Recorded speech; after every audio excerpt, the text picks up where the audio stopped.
Boris Johnson and Chief Medical Officer Professor Chris Whitty provided a sobering update on Omicron tonight as they warned of a surge in hospitalizations. Officials believe there will be as many as 1 million cases a day by Christmas, ruining festive plans for households across the country.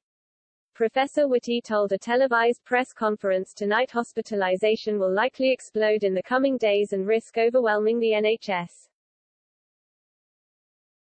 In a bleak message on the day a record number of COVID cases confirmed by a positive test were recorded, he warned of more broken records in the next few weeks.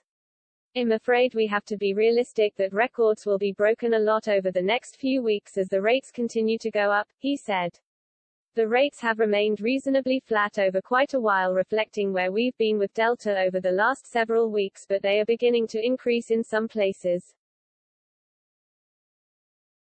particularly in London. The scientist urged Britons to ignore claims that Omicron leads to mild infection, as he warned there was still not enough evidence to be sure of its impact. "I just think people have overinterpreted this to say this is not a problem and what are we worrying about? I want to be clear, I'm afraid this is going to be a problem," he said. Mr. Johnson provided his own damning update, warning of a rapid increase in hospital admissions.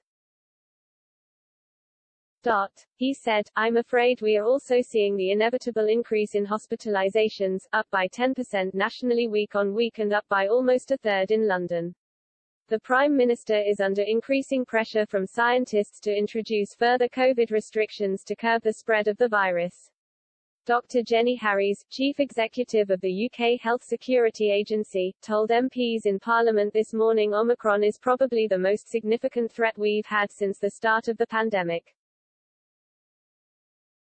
She said the real potential risk is whether cases turn into severe disease, hospitalizations and deaths, but added that it is too early to be clear on that.